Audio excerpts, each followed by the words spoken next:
और ये काफी इम्पोर्टेंट है। डेटाबेस का जो कंसेप्ट बताने जा रहा हूँ कि आप कोई भी प्रोजेक्ट बनाओ, किसी भी लैंग्वेज में बनाओ, जो मैं आज कंसेप्ट बताने जा रहा हूँ ये आना ही चाहिए, और ये आज और कल में वेरीफाई भी हो जाएगा, आपको खुद पता चल जाएगा।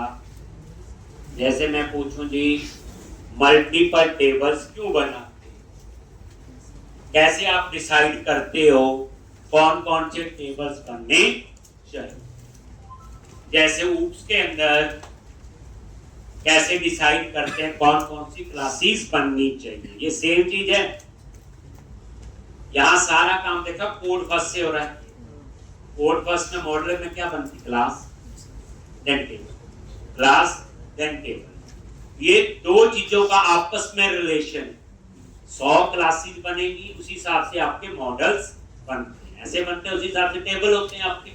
ठीक, तो क्लासेस भी हम क्यों बनाते हैं, इंफॉर्मेशन को एक तो डिफरेंशिएट करना होता है, अलग अलग एम्प्लॉय की इंफॉर्मेशन अलग, स्टूडेंट की अलग, डिपार्टमेंट की अलग, दूसरा रीयूजेबिलिटी के लिए होती है क्लासेस। तो अब हम आगे डेटाबेस। एक तो डेटाबेस में कौन कौन से टेबल्स होने चाहिए। एक तो इसके लिए मैं आपको 2 सैंपल डाटाबेस बनवाऊंगा। एक उससे आपको आइडिया हो जाएगा। एक टॉपिक है बच्चे आपका नॉर्मलाइजेशन, सुना भी होता है, पढ़ा भी होता है, पेपर भी दिए होते हैं जो कंप्यूटर बैकग्राउंड से, कि नॉर्मलाइजेशन यानी डाटाबेस नॉर्मलाइज होना चाहिए। अगर डेटाबेस नॉर्मलाइज होगा तो ही प्रोजेक्ट सक्सेसफुली डिलीवर हो सकता है, नहीं तो बाकी स्क्रीन ही है जो आप देखते हो। एम्प्लॉय की बना लो, स्टूडेंट की बना लो, लेकिन डाटाबेस जो है, तो कहने का मतलब है कि डाटाबेस नॉर्मलाइज होना चाहिए। अब नॉर्मलाइजेशन जब आपने पेपर दिया होगा, पढ़ी होती, first form, second form, third form, पर आप पढ़ते हैं। एक फर्स्ट फॉर्म में ये की, सेकंड में ये की, थर्ड में सारी की होती है।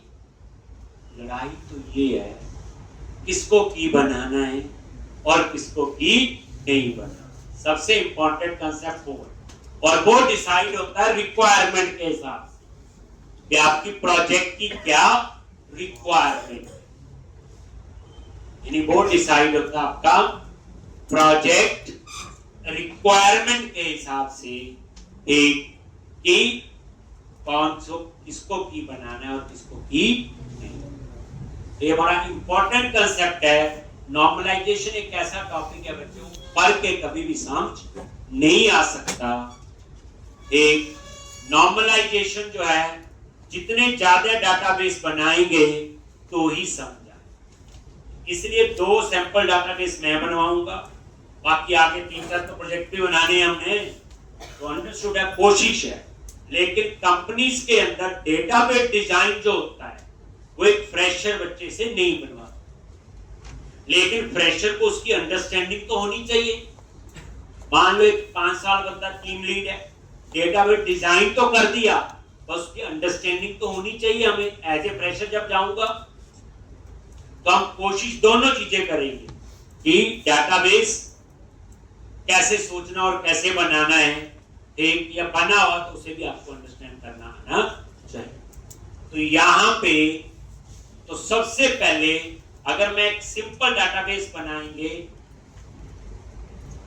जिस चीज का बच्चे डाटाबेस जब डिजाइन, जब प्रोजेक्ट भी डिजाइन होता है ना बच्चे, उस फील्ड का हमें पता होना चाहिए। आज मैं बोलूं आपको कि आप ना अकाउंट्स का, जीएसटी का एक प्रोजेक्ट बनाओ, तो आप प्रोग्रामिंग तो कर सकते हो, लेकिन आपको जीएसटी का पूरा नॉलेज होना चाहिए। यानी जब तक आप उसका नॉलेज नहीं लोगे तब तक भी आप उस प्रोडक्ट को ढंग से डिलीवर नहीं कर सकते। आपको हॉस्पिटल का प्रोजेक्ट बनाना है, हॉस्पिटल मैनेजमेंट, तो हमें तो हॉस्पिटल की 2-4 चीजें पता होती है। पेशेंट जाता है, डॉक्टर चेक करता है, टेस्ट लिखते हैं, दवाई देते, घर आ जाते हैं, ठीक। लेकिन हॉस्पिटल मैनेजमेंट में और बड़ा कुछ है जो हमें नहीं पता है। सबसे पहले उस प्रोडक्ट की स्टडी, जैसे हमारे पास बच्चों को प्रोजेक्ट आता है, एक आप ये लेके चलो, अभी एक प्रोडक्ट बना रहे हैं, अभी फ्रांस से क्लाइंट आया थोड़े दिन पहले, अभी प्रोजेक्ट शुरू नहीं हुआ, कोड की एक भी लाइन नहीं लिखी, अभी उस प्रोजेक्ट की पूरी रिक्वायरमेंट डॉक्यूमेंट बन रहा है और उस प्रोजेक्ट का प्रोडक्ट ऑनर क्लाइंट है। लेकिन हमारे बंदों को भी नॉलेज होगा तभी वो बना पाएंगे। यानी 3 महीने से उस प्रोजेक्ट की सिर्फ डॉक्यूमेंटेशन हो रही, कोडिंग तो शुरू भी नहीं। तो याद रखना, जब आपका, तो मैं जो आपको सैंपल डेटाबेस वो बताऊंगा जिसका आपको नॉलेज होगा। जैसे वेबसाइट में आप साइन अप करते हो, सबको पता है, जब आप साइन अप करते हो तो क्या क्या चीजें होती है उस page, name, address, email, phone number, gender, ऐसे एक कंट्री के लिए ड्रॉप डाउन लिस्ट लगा होता है, स्टेट के लिए ड्रॉप डाउन लिस्ट, सिटी के लिए ड्रॉप डाउन लिस्ट और नीचे लगा होता सबमिट का बटन। करेक्ट? ऐसे ही होता है। जैसे आप साइन अप करते हो, एक सिंपल ही बनाना, आपने साइन अप का है, एक रजिस्ट्रेशन का फॉर्म बनाना है, तो उसके लिए डाटाबेस क्या बन सकता है। अब इसका आपको नॉलेज है, ये ज्यादा बताने की जरूरत नहीं। आज मैं बोलूं कॉलेज के लिए प्रोजेक्ट बनाना है, आपको नॉलेज है, ज्यादा बताने की जरूरत नहीं। आपको बोलूं मैं ई कॉमर्स पे काम करना है, नॉलेज है, शॉपिंग करते हैं, पता ही है सारा। जो मेट्रो जैसा सिस्टम बनाना है, ये कुछ बनाने, कहने का मतलब समझ के होंगे कि जिसका हमें पता होगा हम बड़े अच्छे ढंग से अपनी सजेशन दे सकते हैं और चीजें यूज कर सकते हैं। नहीं पता होगा तो जो सामने वाला बोलेगा हम उसको बना ही जाएंगे, एंड में पता नहीं क्या बने। तो हम लोग बनाने जाएंगे, पहला सैंपल डाटाबेस होगा, जैसे किसी एप्लीकेशन में आप साइन अप करते हैं तो कौन कौन से टेबल्स बन सकते हैं। ठीक, आप सिंपल याहू पे साइन अप करो, name, address, phone number, email, gender, ऐसी चीजें आती। फिर कंट्री, उसके लिए ड्रॉप डाउन लिस्ट लगा होता है, उसमें सारी कंट्रीज होती हैं। फिर जो कंट्री चूज करते हो, नीचे एक ड्रॉप डाउन लिस्ट और लगा होता है, उस कंट्री की ही स्टेट आती है। फिर स्टेट चूज करते हो, एक और ड्रॉप डाउन लिस्ट लगा होता है नीचे सिटीज के लिए, तो जो स्टेट चूज की उसी की सिटीज आती हैं और सबमिट पे क्लिक में हम लोग उस इंफॉर्मेशन को डाटाबेस में सेव करते हैं। तो मेरा क्वेश्चन आपसे ये है, कंट्री, सिटी और स्टेट के लिए ड्रॉप डाउन लिस्ट क्यों लगाया?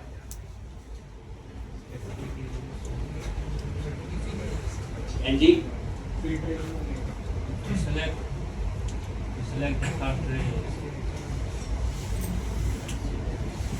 पूरी रिक्वायरमेंट देखो, साइन अप हमेशा अपने आप को हम करते हैं, करेक्ट? दूसरा बंदा थोड़ी मुझे साइन अप करेगा। किसी वेबसाइट में साइन अप करना है, अपने आप ही करते हैं, अपने को करना, मैंने किसी और को नहीं करना। तो जब मैं खुद को साइन अप कर रहा हूं, मैं उस फॉर्म को फिल करता हूं, नेम, एड्रेस, सिटी। अब जब कंट्री है तो उसके लिए टेक्स्ट बॉक्स ही लगा दे सीधे, स्टेट के लिए भी टेक्स्ट बॉक्स लगा दे, सिटी के लिए भी टेक्स्ट बॉक्स लगा दे, काम हो जाएगा कि नहीं? फिर क्या प्रॉब्लम है?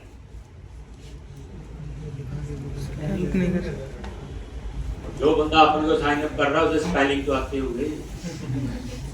ऐसा थोड़ी कि मैं यहाँ साइन अप कर रहा हूँ, मैं यूएसए में, मैं तो यही रहता हूँ, तो इंडिया भी लिख लेंगे, स्टेट भी लिख लेंगे, ठीक, सिटी भी, स्पेलिंग कैसे गलत हो सकती है? अपने आप को कर लेते बच्चे साइन अप। इतना नॉलेज सबको होता है कि अपने आप को जो कर रहे हैं, जहाँ रह रहा होता है सब पता होता है। तो बताओ टेक्स्ट बॉक्स लगने से क्या प्रॉब्लम है?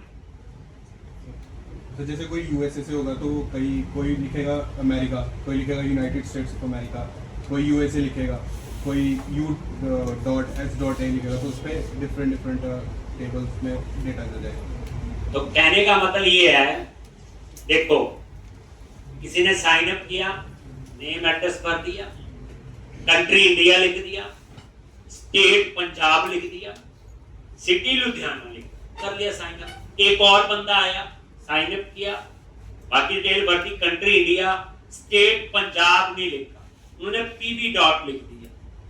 है तो ठीक है, स्पेलिंग तो नहीं बोलेंगे गलत है। और सिटी लुधियाना लिखना था, उसने शॉर्ट में एलडीएच लिख दिया। अब है तो ठीक है, गलत तो नहीं है ये। फिर और बंदा आया, उसने भी कंट्री स्टेट पंजाब लिख दिया, सिटी लुधियाना पूरे स्पेलिंग लिख दिए। अब उसमें प्रॉब्लम क्या है? कल को उनको देखना है कि लुधियाना से कितनों ने रजिस्टर किया। तो कंप्यूटर को नहीं पता हमारे कि एलडीएच भी लुधियाना ही होता है, या पंजाब से कितने ने रजिस्टर किया, कंप्यूटर को थोड़ी पता पीवी डॉट भी पंजाब ही होता है। समझे होंगे? अगर ड्रॉप डाउन लिस्ट होगा तो ऐसी गलती नहीं करें, ठीक। बट और बड़े इसके रीजन है जो मैं आपको बताऊंगा। तो सबसे पहले हमने यही डेटाबेस बनाना है। सिंपल किसी वेबसाइट में साइन अप करते हो तो कौन कौन से जरूरी मेंबर हो सकते हैं। तो सबसे पहले एक होते बच्चे मास्टर टेबल, सुना हुआ?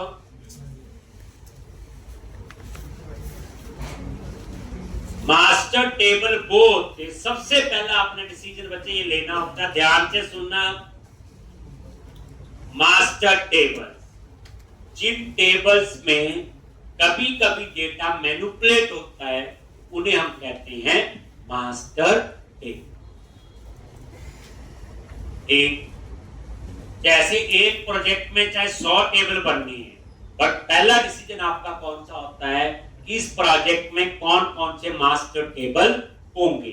मास्टर टेबल क्या होते हैं? जिन टेबल्स में आप कभी कभी डेटा मैनिपुलेट करते हैं। जैसे कंट्री है, कंट्री का टेबल बनाया बच्चे, सारी कंट्रीज एक बार ऐड हो गई, नई कंट्री पता नहीं कब बनी, या कंट्री के स्पेलिंग अपडेट पता नहीं कब होंगे, होने को 2 दिन बाद हो, होने को 20 साल ना हो, तो इसको क्या बोलेंगे? Master table. जैसे स्टेट, अब एक कंट्री की स्टेट तो फिक्स है, एक बार इंडिया की सारी स्टेट ऐड हो गई, नई स्टेट पता नहीं कब बनेगी, कब अपडेट होगी, उसको क्या बोलेंगे? Master table. सिटी, अब सिटी भी फिक्स है, एक स्टेट में कौन कौन से सिटीज होते हैं, कल को नया सिटी कब बने कब ना बने, ये भी सिटी भी क्या बनेगा? Master table.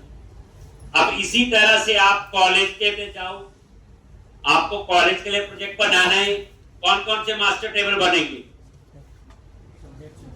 सब्जेक्ट, रोज थोड़ी सब्जेक्ट चेंज होते, स्ट्रीम्स रोज थोड़ी है, एक यूनिवर्सिटी में 6 या 10 स्ट्रीम है, साल बाद कोई चेंज होगी हुई तो सब्जेक्ट 2 साल बाद 4 साल बाद, तो सब्जेक्ट, स्ट्रीम, डिपार्टमेंट, एक कॉलेज में 3 डिपार्टमेंट है, तो मतलब ये कौन से टेबल बनेंगे? Master table. तो सबसे पहले बच्चे जब प्रोजेक्ट शुरू करना है आपको पता होनी चाहिए आपके प्रोजेक्ट में मास्टर टेबल कौन कौन से होंगे। अब ये क्लाइंट से नहीं पूछोगे तू बता कौन कौन से मास्टर टेबल है, अब इतना ही पता होता तो खुद ही नहीं बना देता प्रोजेक्ट। हाँ, आप अपने तरीके से पूछ सकते हो। क्या पूछ सकते हो कि ये डिपार्टमेंट है, ये रोज ही नहीं बनते हैं, कभी कभी चेंज होते हैं। अब वो बोलेगा नहीं नहीं एक बार ऐड हो गया, आज तो 10 डिपार्टमेंट है, पता नहीं कब बनने हैं कब नहीं, तो आप समझाओगे इसे क्या बनाना आपने? Master table. अगर वो बोलेगा यहाँ तो रोज ही डिपार्टमेंट बनते हैं, रोज ही अपडेट होते हैं, रोज ही डिलीट हो सकते हैं, तो फिर वो मास्टर टेबल नहीं ले रहा है। तो सबसे पहला डिसीजन क्या होगा? एक प्रोजेक्ट में मास्टर टेबल 2 भी हो सकते, 10 भी हो सकते, 25 भी हो सकते। अब इसके अंदर जब हम किसी एप्लीकेशन में साइन अप करते हैं तो उसमें सबसे पहला टेबल बनाएंगे टीबी कंट्री, कंट्री के लिए, और ये आपका क्या है बोलो? कंट्री कोड, डाटा टाइप इन, और इसको बनाओगे प्राइमरी की, country name, Varchar 50,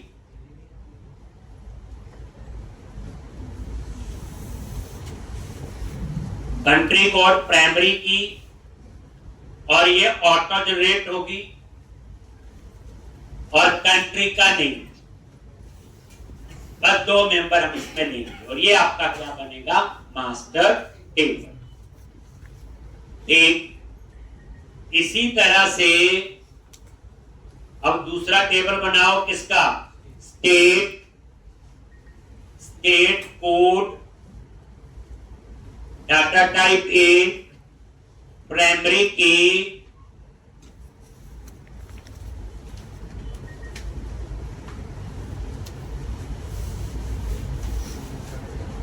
state name,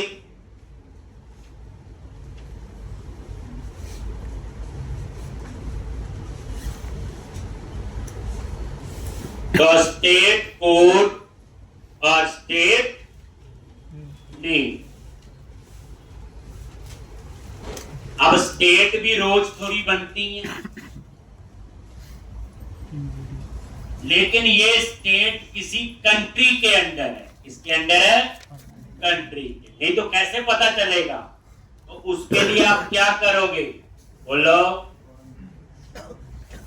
state country code, data type इन, और इसको बनाएंगे फॉरेन की, किसके साथ, कंट्री में जो कंट्री कोड।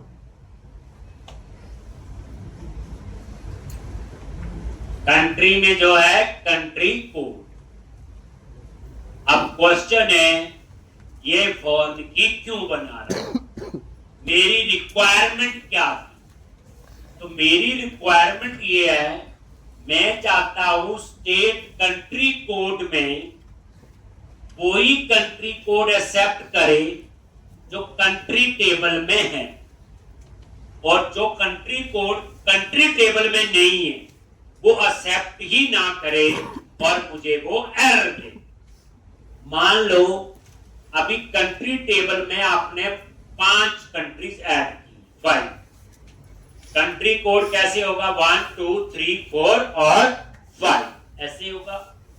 तो स्टेट कंट्री कोड में क्या वैल्यू एक्सेप्ट होगी, 1 2 3 4 और 5। अगर वहां 6 लिखोगे वो एरर दे दे, 7 लिखोगे तो वो एरर दे दे। तो वो एरर तभी देगा अगर हम उस कॉलम पे फॉरेन की कंस्ट्रेंट अप्लाई करें। फॉरेन की values must match with the primary की वैल्यू। अगर हम फॉरेन की नहीं बनाएंगे एरर कोई नहीं आएगी, लेकिन यहां वो कंट्री कोड भी ऐड हो जाएगा जो कंट्री मॉडल में नहीं है।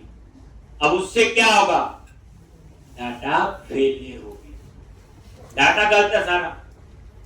जो कंट्री है ही नहीं उसका कंट्री कोड अगर इसमें डल गया तो क्या हुआ, तो डेटा फेलियर हो गया। तो इसलिए हम क्या बनाएंगे, फॉरेन की, ताकि यहां पे वही वैल्यूज एक्सेप्ट हो जो कंट्री टेबल में कंट्री कोड में है। जो कंट्री टेबल में कंट्री कोड में नहीं है वो वैल्यू वो एक्सेप्ट ना। ठीक है जी, वो वैल्यू एक्सेप्ट ना करे। इसलिए हम क्या बनाएंगे यहां पे, फॉरेन की कंस्ट्रेंट।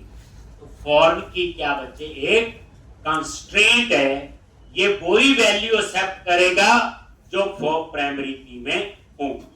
उसके अलावा कोई वैल्यू पास करोगे तो वो एक्सेप्ट ही नहीं करेगा, वो आपको एरर देगा। इसीलिए हमें फॉरेन की कंस्ट्रेंट यहां पे लगाना पड़ेगा। यही क्वेश्चन मैंने आपसे 2-3 दिन से पूछा कि फॉरेन की ना बनाए तो क्या प्रॉब्लम। ये जो हम कहते हैं रिलेशन बना दिए, बोलने के लिए ठीक है, पेपर देने के लिए भी ठीक है, लेकिन हमें भी समझ आना चाहिए कि असल में फॉरेन की बनाते क्यों? तो फॉर्म की इसलिए बनाते हैं ताकि यहां कोई गलत डेटा एंटर ना करे जो उसके दूसरे टेबल में नहीं। इसको हम लोग रेफरेंशियल इंटीग्रिटी भी कहते हैं। क्या कहते हैं इसको? Referential integrity. बड़ा इंपॉर्टेंट कंसेप्ट है ये। रेफरेंशियल इंटीग्रिटी भी हम कहते हैं। फॉरेन की एक टेबल पे मल्टीपल हो सकती है, प्राइमरी की एक टेबल पे एक ही हो सकती है। फॉरेन की मल्टीपल हो सकती है बट प्राइमरी की एक ही हो सकती है। फॉरेन की डुप्लीकेट हो सकती है बट प्राइमरी की डुप्लीकेट नहीं हो सकती। जैसे किसी स्टेट में आप किसी कंट्री में 10 स्टेट एंटर करनी है तो कंट्री कोड तो 10 का सेम होगा। तो कंट्री इसमें फॉरेन की डुप्लीकेट हो सकती है पर प्राइमरी की कभी भी डुप्लीकेट नहीं हो सकती। फॉरेन की नल हो सकती है, याद रखना, पर प्राइमरी की नल नहीं।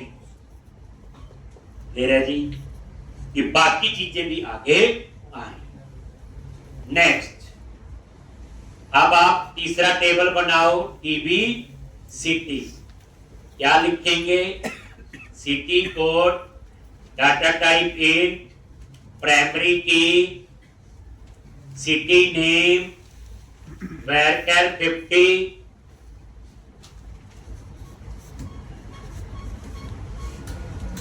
और सिटी स्टेट कोड इन क्या बना दो? फॉरेन की और टीबी। इसकी फॉरेन की किसके साथ होगी? स्टेट और स्टेट कोड। अब हम चाहते हैं सिटी स्टेट कोड में वो ही स्टेट कोड एक्सेप्ट करे जो स्टेट वाले में स्टेट कोड में है। जो इसमें स्टेट कोड नहीं है तो वो एक्सेप्ट ना करे, एरर दे दे। तो इसके लिए हमने क्या बनाना है? यहाँ पे भी फॉरेन। तो ये तीनों क्या बच्चे आपके? Master table. खुद ही सोचो, एक बार पंजाब की सारी आपने सिटी डाल दी, नई सिटी पता नहीं कब बनेगी। सिटी की डेफिनेशन ये नहीं कि जहां ज्यादा दुकानें हैं तो सिटी होगी। एक उसके कुछ रूल होते हैं, कुछ नॉर्म्स होते हैं, एमसी के अंडर आया कुछ ऐसे, उन्हीं को सिटी रिकॉग्नाइज करते हैं। ठीक, तो इसलिए नहीं अपनी मर्जी से भी सिटी में डाल देता। एक ऐसे ही स्टेट और कंट्री तो आपको पता है। ये तीनों क्या बन गए बच्चे? Master table. अगर आप कॉलेज का डाटाबेस बनाएंगे तो आप क्या बोलोगे? Subject master table, stream master table, department master table, designation master table. जिन टेबल्स में कभी कभी डेटा एंटर होता है उन्हें क्या कहते हैं हम लोग? मास्टर। अब अगला क्वेश्चन मेरा आपसे है, ये कंट्री, स्टेट, सिटी, ये मास्टर टेबल्स हैं, इनमें डेटा कौन एंटर करेगा?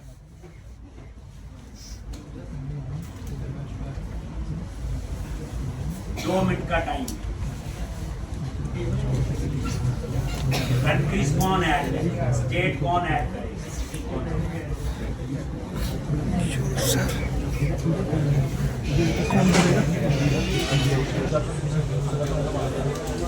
तो कंट्री, स्टेट, सिटी कौन ऐड करेगा? ये ना बोल देना डेवलपर, बेचारे को कोडिंग की समझ आए वो बहुत है। डाटा एंट्री वाले ने भी 4 पैसे कमाने हैं,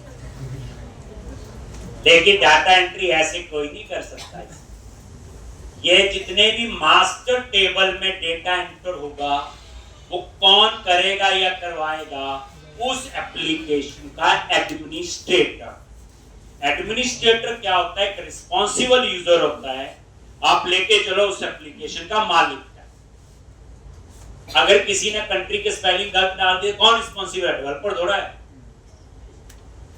स्टेट गलत डाल दी, आप लोग याहू में साइन अप करते हो, कंट्री, स्टेट, सिटी डाल सकते हो आप? नहीं, आप सिर्फ सिलेक्ट करते हो। तो याहू में कंट्री स्टेट सिटी किसने डाली है? जो याहू का एडमिनिस्ट्रेटर। जैसे कॉलेज में होगा तो एक एडमिनिस्ट्रेटर होगा, वो डालेगा सब्जेक्ट, कल को चेंज होगा तो वो चेंज करेगा, नॉर्मल यूजली करेगा। तो याद रखना जितने भी मास्टर टेबल्स होते हैं, ठीक, उसको कौन मैनेज करता है? एडमिनिस्ट्रेटर। डाटा एंटर बोलो या जो मर्जी बोलो, वो आपका ये है, इंपॉर्टेंट है, याद रखना। ये बेइज्जती हो जाती है, इंटरव्यू में जाते हैं, मास्टर टेबल में कौन है? हम भी कर देंगे जी। एक तो डाली आओ कंट्री स्टेट सिटी, कब कोडिंग करोगे, कब प्रोग्रामिंग करोगे, ठीक। चलो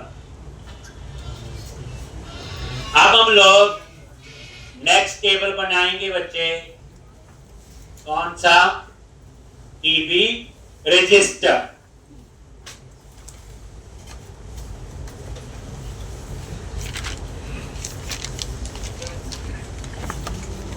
टीबी रजिस्टर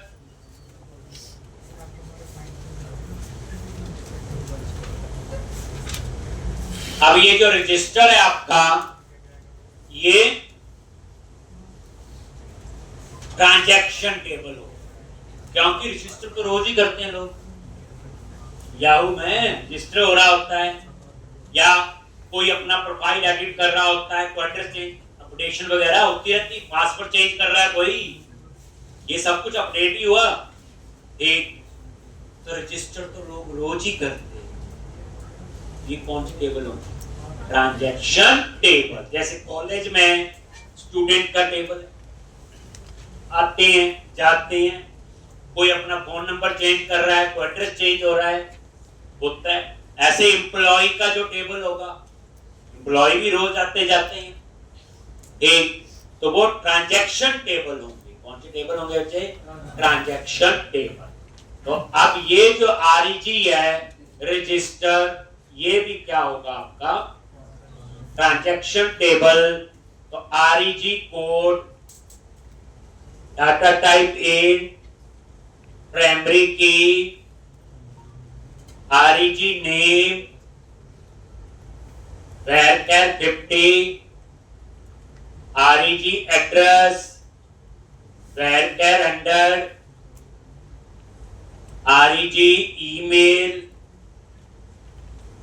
varchar 50, ऐसे और भी होंगे, फोन नंबर, जेंडर, और कितने होते हैं, मैंने जो जरूरी थे वो ले लिए, नेम, एड्रेस, ईमेल, ऐसे और भी होंगे ना, फर्स्ट नेम, लास्ट नेम, बड़ा कुछ होता है, वो तो कॉलम ही है, जितने मर्जी ले लो।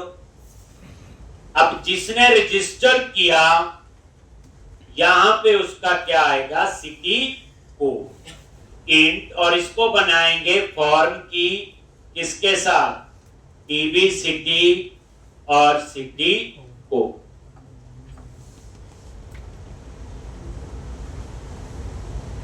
सिटी के साथ तो सिटी कोड, मतलब और कॉलम मैंने ज्यादा नहीं लिए जान के लिए, बट ये ट्रांजैक्शन टेबल है। जिन टेबल्स में रेगुलर चेंजेस होते हैं उन्हें क्या कहते हैं हम लोग? Transaction table. ठीक है जी। तो REG code, name, address, email, city code याद रख लो। अगला जो प्रोजेक्ट बनवाना एमडीसी में, ऐसे मल्टीपल टेबल यूज होंगे, ड्रॉप डाउन लिस्ट लगेंगे, चेक बॉक्स लगेंगे, बड़ा काम जाम और हो। तो ये फॉर्म की अब इसकी कहानी तो पता है, ये वही सिटी कोड एक्सेप्ट करेगा जो सिटी टेबल के सिटी कोड में, इसलिए हम इसको भी क्या बनाएंगे? फॉर्म। समझ गया? ये 4 टेबल अभी आपके बने। एक मैंने रजिस्टर में ज्यादा कॉलम जान के लिए, क्योंकि ले लो तो लिखना ही है, इसमें क्या है, हम तो लॉजिक सीख रहे हैं। अब अगला क्वेश्चन है मेरा आपसे,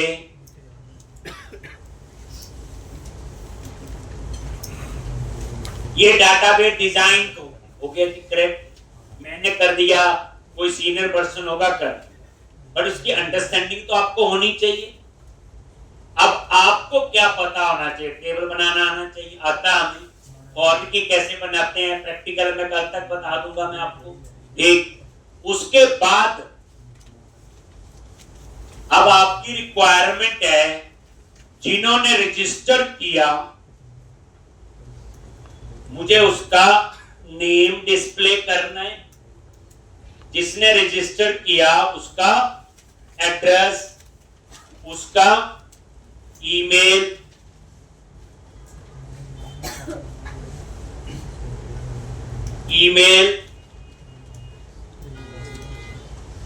और उसके बाद कंट्री, स्टेट और सिटी। जिसने रजिस्टर किया उसका name, address, email, country, state, city. जिसने रजिस्टर किया मुझे उसका नेम चाहिए, उसका एड्रेस चाहिए, उसका ईमेल चाहिए, उसका कंट्री का नेम चाहिए, उसका स्टेट का नेम चाहिए और सिटी का नेम चाहिए। अब आप इसके लिए क्या क्वेरी लिखोगे ताकि मेरा ये डेटा फैच हो जाए? ये आपको आना चाहिए। इसमें नहीं कह सकते मैं फ्रेशर। जिन्होंने रजिस्टर किया ना, मुझे उसका नेम डिस्प्ले करवाना है, एड्रेस, ईमेल, कंट्री का नेम, स्टेट का नेम और सिटी। ठीक है, लिखो ये क्वेरी। जो ये क्वेरी लिख लेगा उसे डाटाबेस आता है, और जो नहीं लिख पाया तो दिल्ली दूर है। 5 मिनट पूरे मिल रहे हैं आपको। इस क्वेरी को जो बच्चा लिख लेगा वो नोटबुक आगे पास कर। 5 सेकंड हो गए। 10 आ देता हूं। दिल्ली तो दूर ही समझो। एक अब क्या बताऊं मैं, एक आधा बच्चा जरूर पानीपत तक पहुंच गया, लेकिन दिल्ली फिर नहीं पहुंची। तो अब यहाँ पे सबसे पहले अब ध्यान से देखना, मल्टीपल टेबल से डाटा फेच करना। ये बड़ा इंपॉर्टेंट कंसेप्ट है बच्चे। 4 स्टेटमेंट होती है, इंसर्ट, अपडेट, डिलीट और सिलेक्ट। इंसर्ट, अपडेट और डिलीट में तो कोई खास, जितना मैंने करवाया वो सफिशिएंट है। सिलेक्ट स्टेटमेंट एक ऐसी है बच्चे, इसकी तो फुल बुक भी बंदा पढ़ ले, इसमें इतना पूछ रहा है, और सीक्वल में यही जगह मार खाते हैं। टेबल बन गए 100, 200, 500। फिर आपको डेटा फेच करना है। अगर वो नहीं कर पाए तो इसका मतलब हमने सिलेक्ट ढंग से नहीं किया। एक तो इस जो चीज मैंने बोली, अब ध्यान से, जो चीज मैंने बोली, मैंने क्या बोला? सबसे पहले आपने आइडेंटिफाई करना है मेन टेबल कौन सा। आप एक प्रोग्रामिंग का स्ट्रक्चर देखो, हर एक में एक एंट्री पॉइंट होता है। C++ में एंट्री पॉइंट मेन फंक्शन होता है। इसमें एप्लीकेशन स्टार्ट था, दिखाया था हर में। तो सबसे पहले आपको इन चारों में से ये देखना है कि मेन टेबल कौन सा। जैसे घर के अंदर एंटर करना, तो मेन गेट पता होना चाहिए पहले। ठीक, नहीं तो क्या होगा, कहीं से जाओगे तो कहीं पहुंच जाओगे। वही सेम चीज यहां पे, तो मेन टेबल का पता होना चाहिए। कैसे आइडेंटिफाई? अब ये जो 4 टेबल है बच्चे, 400 टेबल पे क्वेरी लिखनी होती, एक दिन पूरा क्वेरी लिखने में लगता है। अब ये देखो, और कई बच्चों का तो 6-6 महीने एक ही काम होता, क्वेरी लिखी जाओ बस। बैकएंड में क्वेरी लिखी जाओ, एपीआई बनाई जाओ, क्लाइंट को दे। और क्वेरी लिखनी आनी चाहिए, यानी छोटा कंसेप्ट नहीं है अभी। एक तो इस केस में मैंने 3-4 बार एक चीज बोली, जिन्होंने रजिस्टर किया मुझे उसका नेम चाहिए, उसका एड्रेस चाहिए, उसका ईमेल चाहिए, उसकी कंट्री का नेम, स्टेट का नेम और सिटी का नेम। यही बोला, जिन्होंने रजिस्टर किया।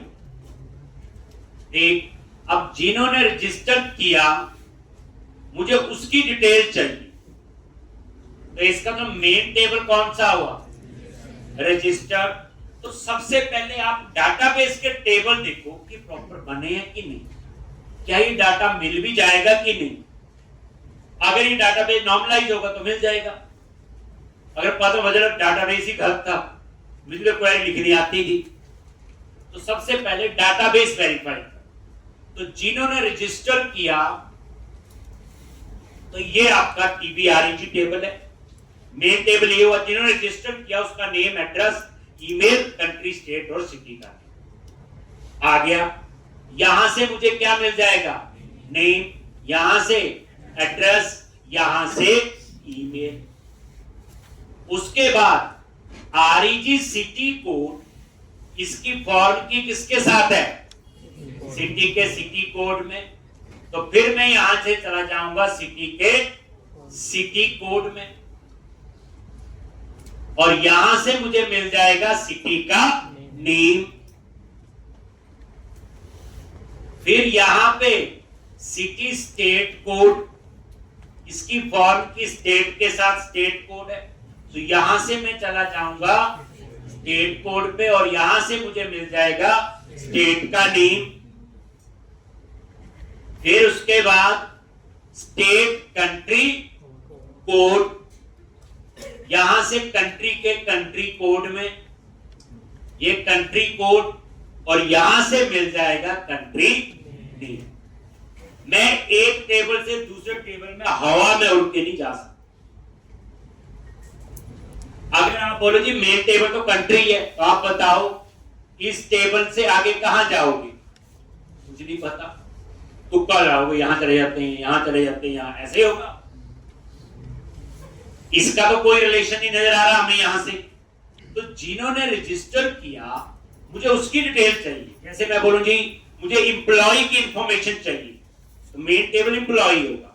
मुझे स्टूडेंट की इंफॉर्मेशन चाहिए, तो मेन टेबल होगा स्टूडेंट। बाकी अगर उसका डाटाबेस ठीक डिजाइन है तो हम सही जगह पहुंच जाए। इसका मतलब डाटाबेस बिल्कुल ठीक डिजाइन है। अब आपने ये क्वेरी की फॉर्म में लेना है, तो मैं बिल्कुल वैसे जैसे main table TBREG select REG name, REG address, REG email, उसके बाद कंट्री का नेम जो कंट्री वाले मॉडल से आएगा, स्टेट का नेम स्टेट से, सिटी का नेम सिटी। हो गया जी।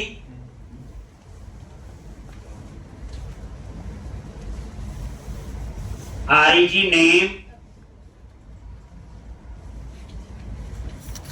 लिख लिए, डाटा मिल जाएगा। मैं वेरीफाई कर चुका हूं पहले। देखो REG के अंदर सिटी से सिटी में चले गए, सिटी में स्टेट, स्टेट से स्टेट में, स्टेट के अंदर कंट्री और कंट्री लिख लिए। फ्रॉम कितने टेबल से डाटा आ रहा है? TBREG पहला टेबल था, TB सिटी उसी सीक्वेंस में बच्चे, यहीं से शुरू होना। TB state comma TB country, comma देके चारों टेबल के नाम मैंने लिख दिए।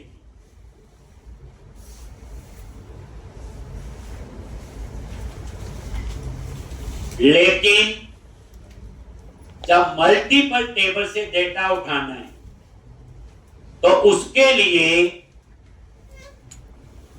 ज्वाइंट्स यूज होते हैं। कौन क्या यूज होते हैं? ज्वाइंट।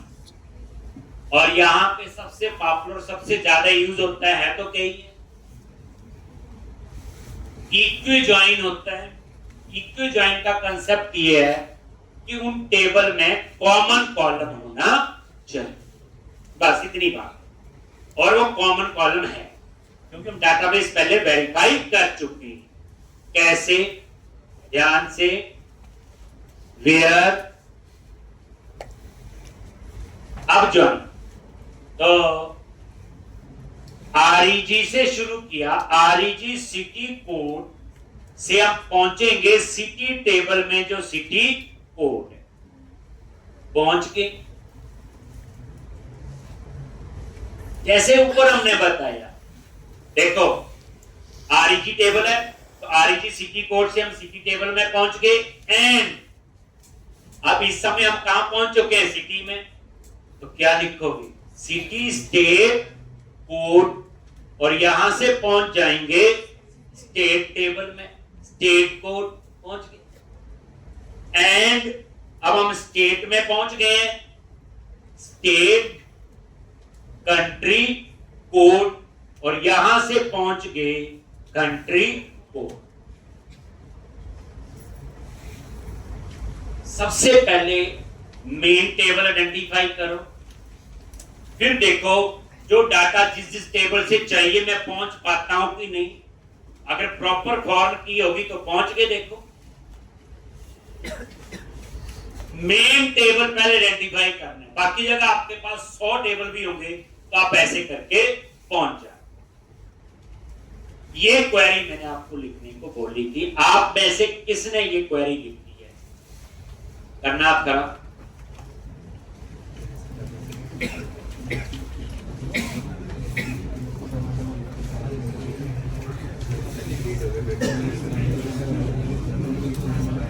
चलो आगे तो लिख लोगे ना।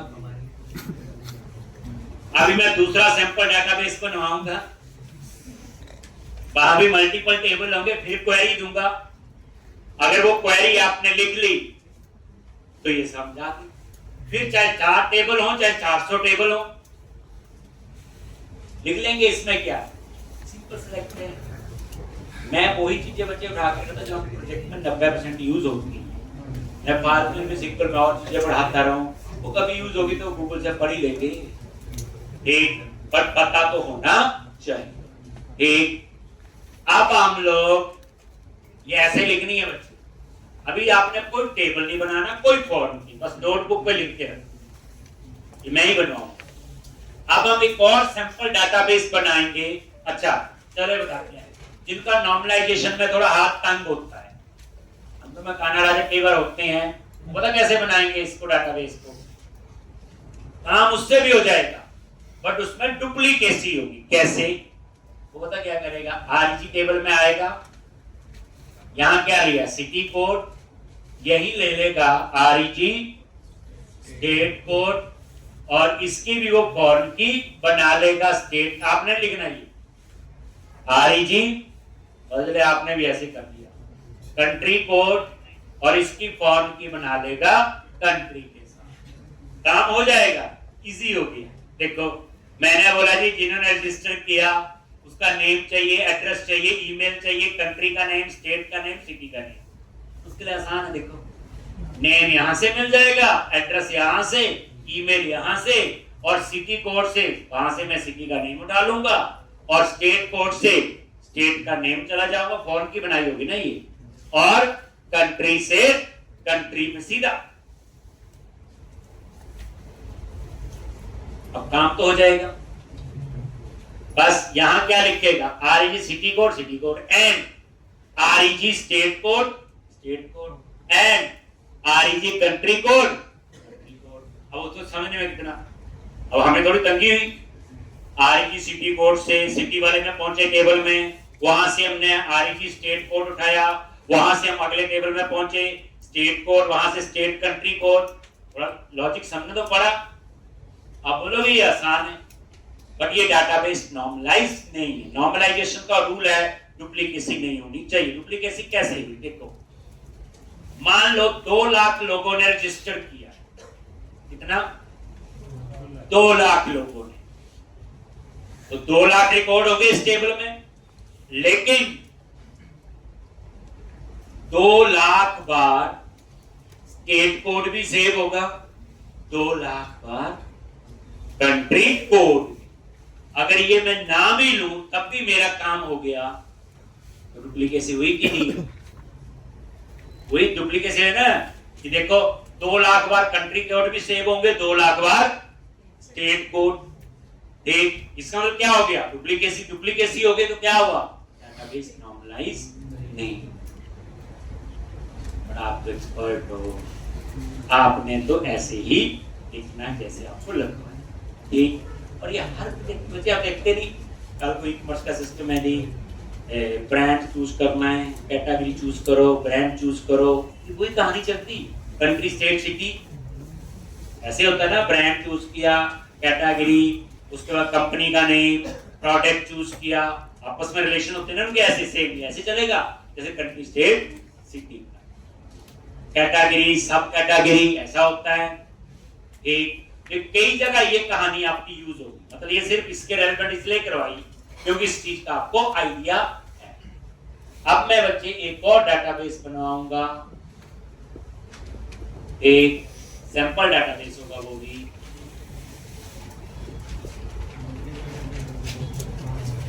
एक कंपनी में, इसमें मैं टेबल बनाऊंगा टीबी डेप, ये लाके डाटाबेस। इसका पहला कॉलम ले लिया DNO, department number, data type int, primary की, department name, worker, deputy.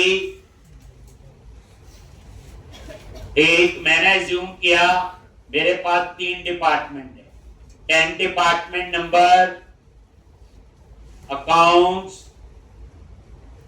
20 sales, 30 marketing,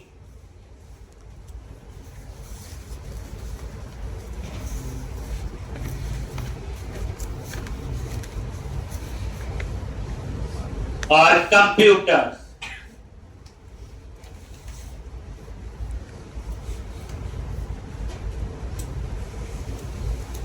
TV, DSG,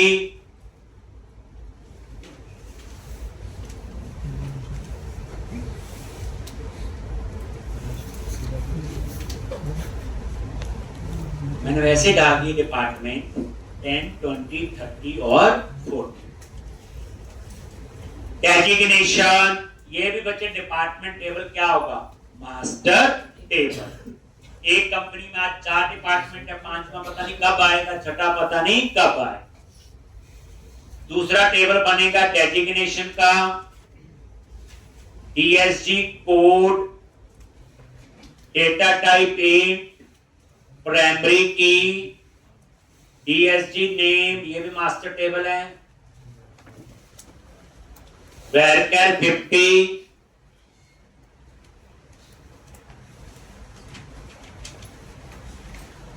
designation code 101, PM project manager 102, team lead 103, programmer.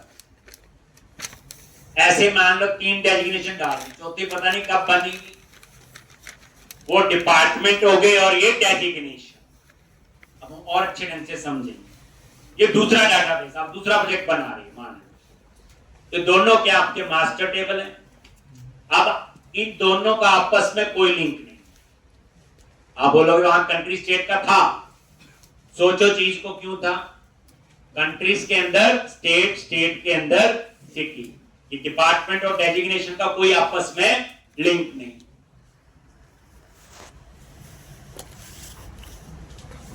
एक अब तीसरा टेबल होगा टीबी एम्प्लॉय। एक इसमें हम लोग लेंगे emp number, name, address, salary, emp number, data type int, primary key, employee name, employee address,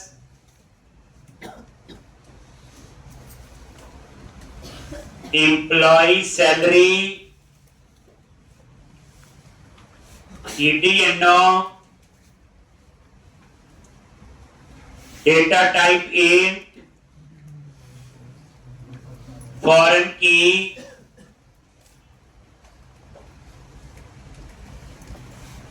इसके साथ टीबी डेप डीएनओ। इसका मतलब ये होगा कि ईडीएनओ में अब आपका या तो डिपार्टमेंट नंबर 10, 20, 30, 40 ही एंटर होगा।